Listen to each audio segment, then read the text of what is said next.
Good morning, guys. I hope you're all well. So I realized that I posted a video a while back, basically talking about what a person with peripheral vascular disease does as a morning or as a routine for the day, and I didn't actually complete it. So basically, when it comes down to brass tacks, what a person in my situation is really needing to do is anything that they can do that other people can't take away from them, that their physical ailment cannot stop them from doing. All right. So my morning routine consists of me stuffing myself full of energy drinks and stuff like that. This is a rock star. So that I can wake up and actually be fully alert at least within those first 3 to 4 hours of your wakeful period after the cortisol levels in your body have been dissipated and you're fully alert. That usually your testosterone level peaks usually around 2 to 3 hours after you wake up. And that's about the time frame that I'm looking to have myself fully alert at least for a few hours. So I make sure I get tons of energy drink into me. I have some coffee sometimes too, some collagen with that coffee because I think that this issue I have with peripheral vascular disease perhaps is caused by some type of connective tissue disease that's unknown and perhaps congenital. So, and that's what the doctors are saying is the most likely scenario at this point because nobody can figure out what's going on. So, first thing I do, energy drinks. Next thing I do is obviously take my medications. So medications primarily that I take are Coumadin for blood thinner so that I don't get clots and basically try to prevent my body from losing whatever arteries and veins it still has left. Prozac for PTSD and depression and stuff like that. Um, and then the third primary drug that I take is pentoxifylline. And if you remember the video I posted yesterday, pentoxifylline was actually it was a new medication back in 1999 for that guy that got that radiation poisoning, and it was only through that radiation poisoning case and everything that the doctors learned from it that they actually advanced pentoxifylline to the point where it is now because they used that to help him um, pretty extensively, and it's perhaps what kept him alive as long as it did. So pentoxifylline. Then I also take a variety of supplements in addition to that. I take beta ectosterone, basically to try to increase my robustness, make me stronger. It's actually very um, potently derived from spinach, right? So basically, I'm eating concentrated or having concentrated spinach in those little beta ectosterone pills. Let's see, I also take omega 3s for circulation, alpha lipoic acid, same thing for circulation. Um, and what else? I take acetyl L-carnitine to improve my fat metabolism, and I track my calories in versus calories out pretty extensively, very very closely. I've been using MyFitnessPal for several years straight. Um, I log everything that I eat in there, and I know that I'm pretty close to what I'm actually consuming every day in terms of what I'm putting in there. Probably within about 100 calories. And uh, the more calories you have to be in deficit to lose a single pound of weight means the more fat your body is burning as opposed to muscle and other things. Now, I've only lost about a pound and a quarter per week since I went on my diet. And I got myself down to 187 pounds. That's where I am right now. Started off at 213. I'm trying to get down to 180. So I'm pretty close to my goal. But I was, and still am, approximately 6,000 calories in debt every week, which means that I should be, based upon normal calculations, losing about 1 2/3 to 1 3/4 pound a week. I've only been losing about a pound and a quarter, and that means it's because my body is using up more fat ratio-wise than it is carbohydrates or proteins, which is really good. It's very good. I'm happy that my body's burning the fat as opposed to the other stuff because I need the muscle, especially since my body gives me lots of resistance in terms of building it because of my poor circulation. So the acetyl-L-carnitine is a fat metabolism upregulator. It boosts your fat metabolism. Yeah, it makes it more difficult to lose weight, but it's not necessarily a bad thing, especially if you're losing that weight nice and slowly and consistently, and it's a genuine life change. It's a change in your life habits, and it's going to continue with you for the rest of your life. And that's what this is. Acetyl-L-carnitine is fantastic. Not only does it regulate your fat metabolism, but it drastically boosts your energy as a result, and your focus, and your memory. I've noticed when I started taking acetyl-L-carnitine, because it's only about 15% bioavailable via mouth, via oral consumption, taking the really minimum effective dose of about 4,000 milligrams a day, approximately. And that's because orally you only get 15% of it, so it ends up being about 400 or 500, something like that, 400 to 600.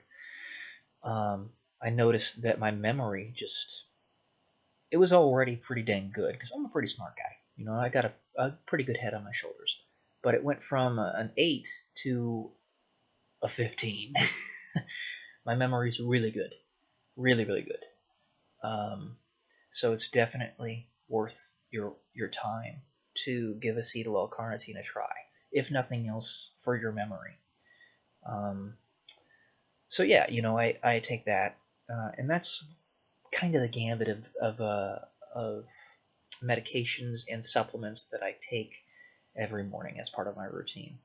And then the next thing I do is I read part of the Bible, right? Because I actually use Bible Gateway's 365-day plan to get the entire Bible read.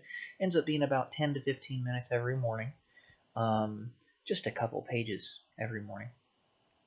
And I do that, one, obviously, for my faith and spiritual enrichment, and two, to get the whole Bible read, three, because nobody can take it away from me,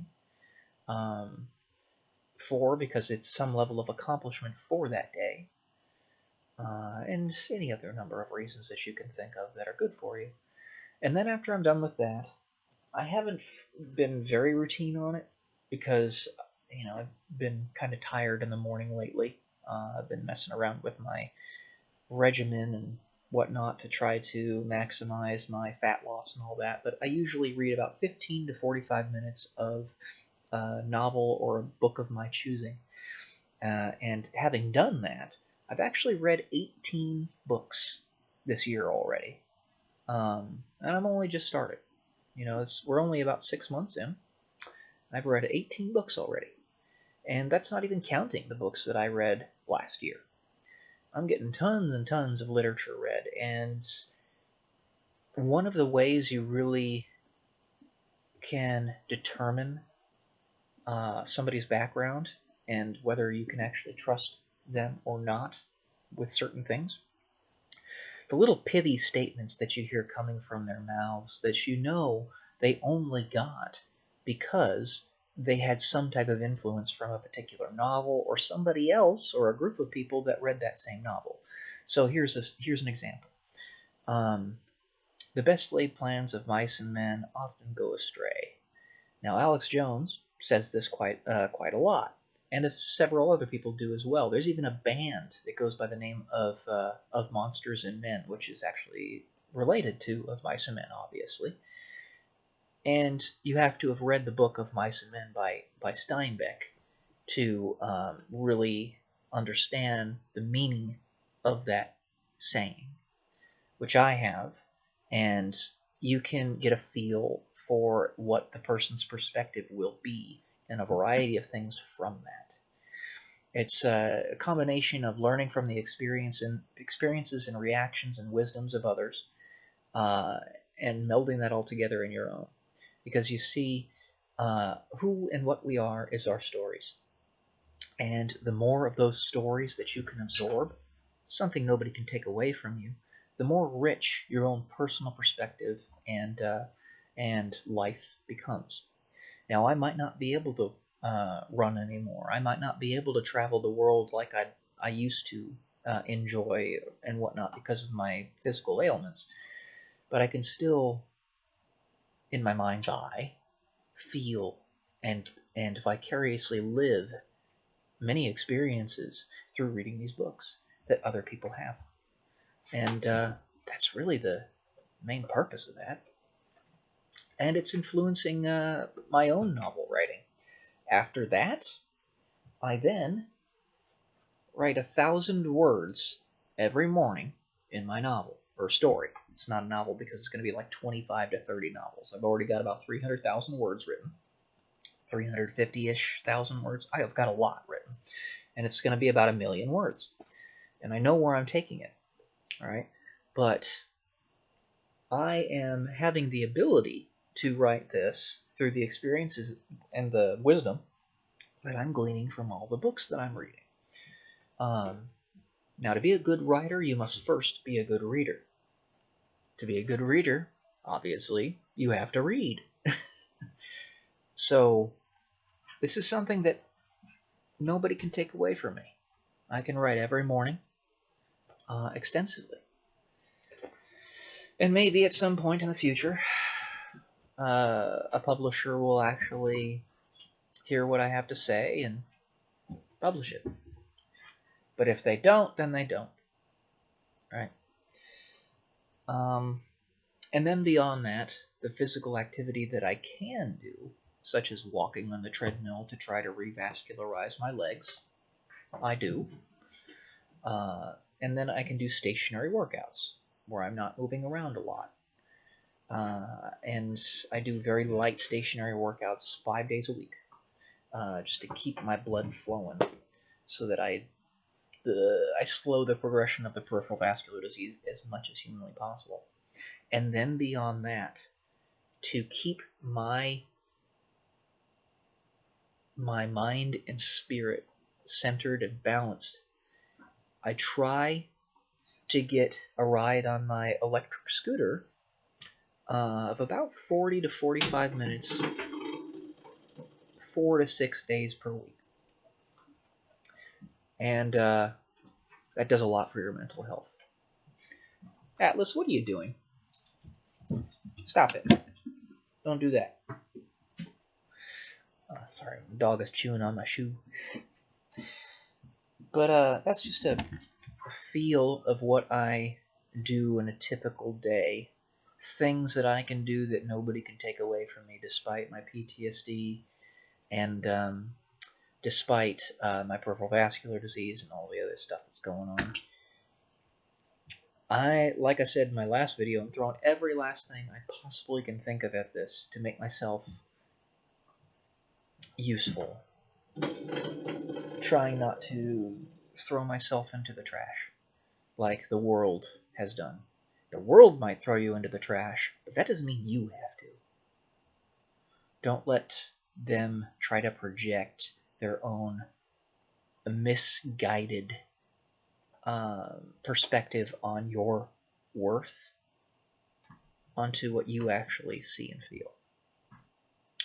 Now, the evidence suggests, through the way people are treating you, that it is one way or the other, you're not worth anything.